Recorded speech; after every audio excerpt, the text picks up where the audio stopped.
But I will tell you one thing. Elon Musk is the greatest person on the planet right now. Nobody else out there, nobody has made a rocket ship that'll go to Mars. Nobody out there has made electrification a reality. You look at that magnificent piece back there, even if you don't like the look of the Cybertruck, look inside. Hi friends, welcome back. So that was Sandy Monroe telling you that no one else on the planet is as great as Elon Musk, and you just have to look inside the Cybertruck. In fact, Sandy's in luck. There is now a statue to Lord Elon. This just came out just a few hours ago. It's in Brownsville, Texas. There are multiple images of this thing, because the first my question I had was like, is this legit? Is this real? There's even video of the statue of Elon. If you want to get your selfie with it, I mean, I guess you could drive over to Brownsville, Texas, and you can get your selfie, and please email if you do. I'd like to see someone on the ground actually see this thing, but it all appears to be real to me. This is just one of just, a string of crazy stories regarding Tesla, and Elon. It's nuts, right? And the headlines on this one was Tesla Cybertruck spotted towing Elon Musk statue in Texas. Now, I know we make jokes about Elon, and you got to laugh at this. This is a statue of Elon. But unfortunately, though, there are some more serious pressing matters. And guys, these things are unsafe. Read the headlines here. Just come out today. Tesla semi-truck fire on Northern California freeway leaves people stranded for hours. Essentially, with the Tesla semis, right? The batteries are going to be much, much bigger than regular cars. And I got video of this thing. You got to see it.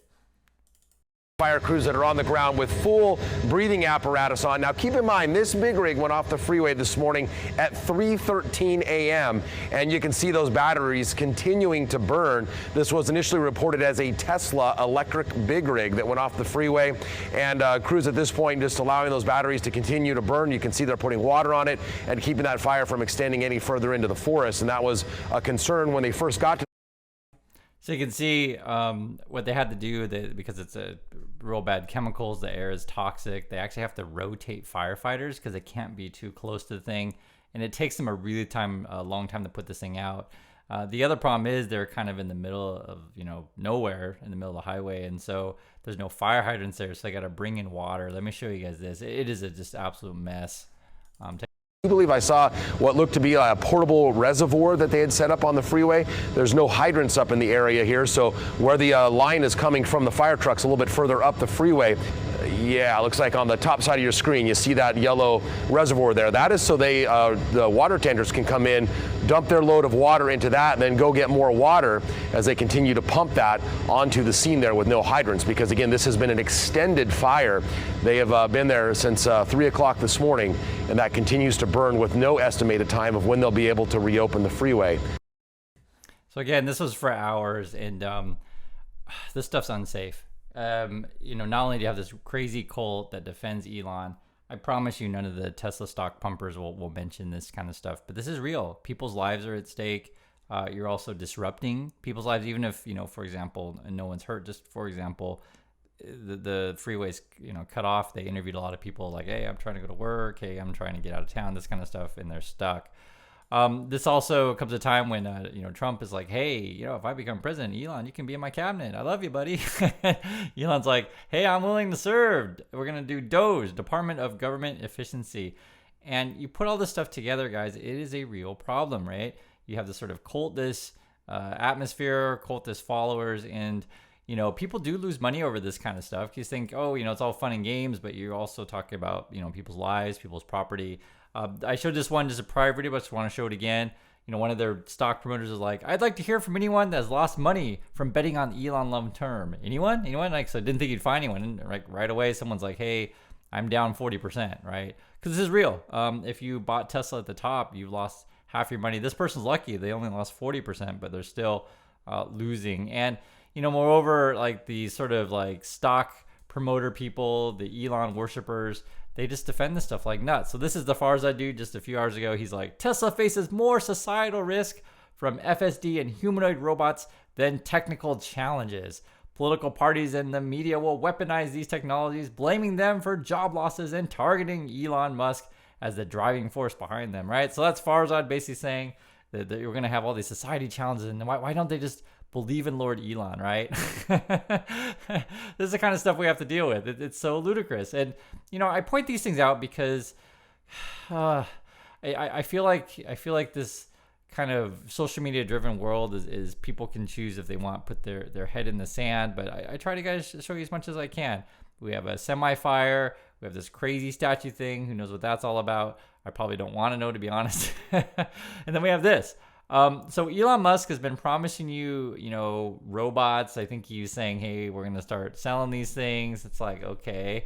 So this is just announced. They're going to be hiring people. They'll pay you like $48 an hour to train these things. This was the description of the job here. So data collection operator, Tesla bot, and the night shift. And if you want to work for Tesla training the robots, it'll be like this kind of mocap sort of thing.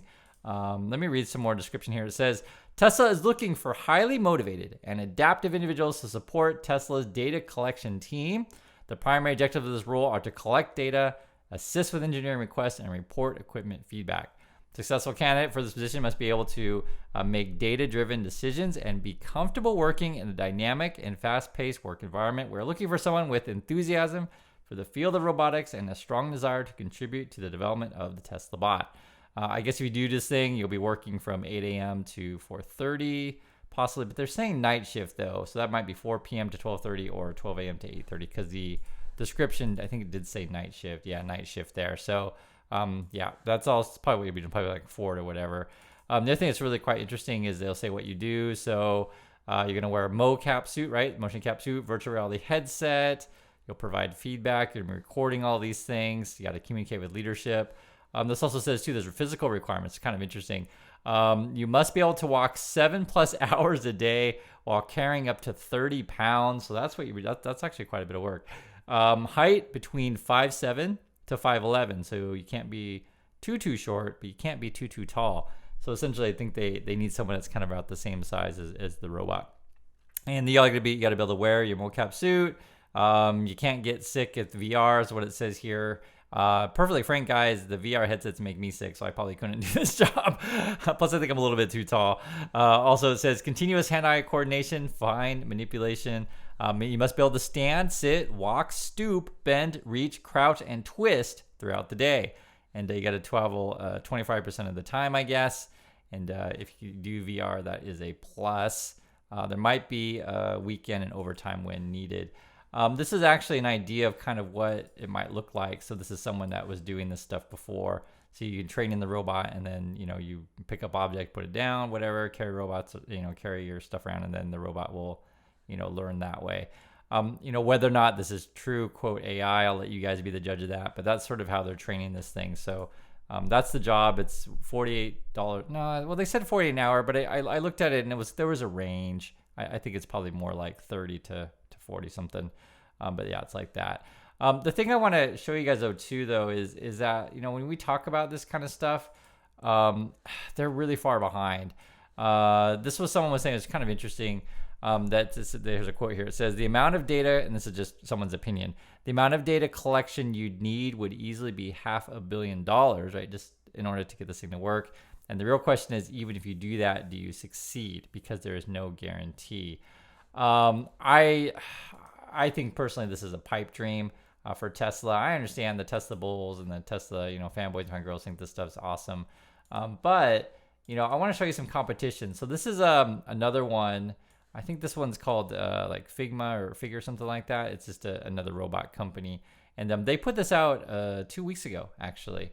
And, you can be the judge if you think this stuff is real or not. I mean, because you never know in this day and age. I mean, I'm just being honest. Who knows what to make of this, thing that they put out. And this is just 2 weeks ago.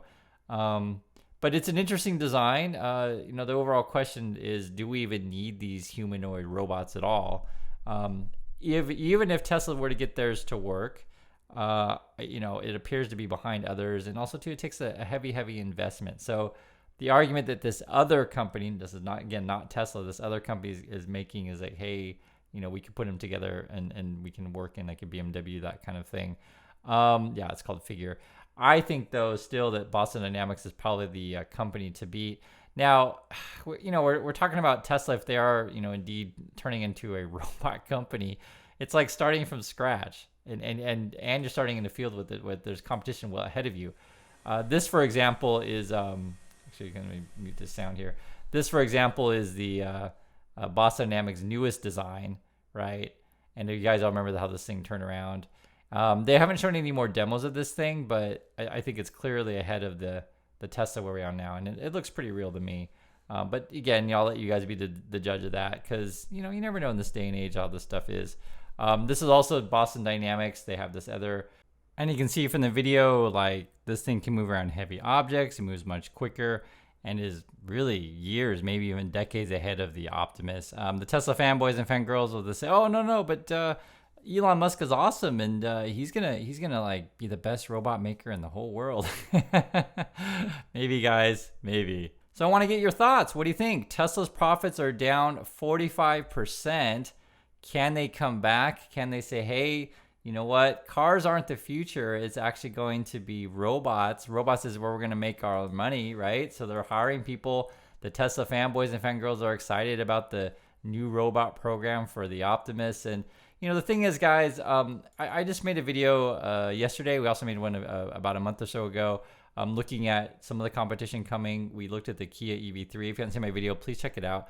It's a legit car. The EV3 is legit. We also looked at the Hyundai Casper before. We looked at the BMWs before. We looked at the Genesis. There are other cars out there that are coming for Tesla, and Tesla's got to compete with legit robot companies. So I don't know if statues alone will get you there, but at least it's entertaining to watch. I will say though that take this stuff seriously though when you see the fires, because these are people's lives, people's property, and people's schedules and etc. So I'd love to hear your thoughts on one of these things. Please share, and I'll catch you on the next video.